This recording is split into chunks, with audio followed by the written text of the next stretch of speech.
पहले भाग में आपने देखा कैसे हम दोनों वकील पति पत्नी एक अजीब इत्तेफाक से एक ही कपल के तलाक केस में आमने सामने खड़े हो गए। पति का केस मेरी पत्नी शालिनी के पास था और पत्नी का केस मेरे पास।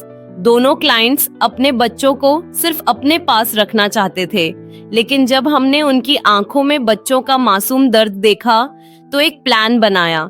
फोन कॉल पर हमने ऐसा ड्रामा किया कि दोनों को अपने अपने शक का आईना नजर आया। अब आगे देखिए, क्या ये कपल सच में तलाक लेगा या बच्चों की मासूमियत उन्हें फिर से जोड़ देगी। अब आगे कमरे में सन्नाटा था। शालिनी की आवाज स्पीकर पर गूंज रही थी। हाँ मैम, सर भी तो अपने काम और परिवार के लिए ही बाहर रहते हैं। हर वक्त शक करने का क्या मतलब। मेरी नजर क्लाइंट की पत्नी पर गई। उसकी आंखें झुकी थीं, आंसू बह रहे थे और दिल शायद पहली बार सच मान रहा था। अचानक दूसरी तरफ से आवाज आई, मधु मुझे माफ कर दो, मैंने बेवजह तुम्हें तकलीफ दी।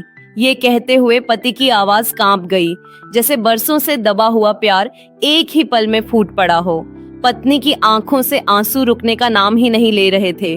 उसने टेबल पर रखे तलाक के पेपर उठाए, उन्हें देखा और अचानक फाड़कर डस्टबिन में फेंक दिए। राज, तुम भी मुझे माफ कर दो। मैं तुम्हारे त्याग और मेहनत को समझ ही नहीं पाई, बस शक करती रही और हमारे रिश्ते को तुम्हें खोने की कगार तक ले आई। उसी वक्त अंदर के कमरे से खिलखिलाती हंसी सुनाई दी। दोनों मासूम बच्चे खिलौनों से खेलते हुए भागते भागते बाहर आए। उन्होंने माँ बाप को गले लगाया और पूछा, मम्मी पापा अब आप झगड़ा तो नहीं करोगे ना। उनकी मासूम आवाज में इतनी गहराई थी कि पति पत्नी दोनों फूट फूट कर रो पड़े। उन्होंने बच्चों को अपनी बाहों में भर लिया। शायद बच्चों की मासूमियत ही थी जिसने इन दोनों की टूटी डोर फिर से बांध दी। मैंने अपना बैग उठाया, दिल हल्का था, जैसे आज मैंने कोई बहुत बड़ा केस जीता हो। पर यह जीत फीस से बड़ी थी। यह जीत थी दो बच्चों के बचपन को बचाने की।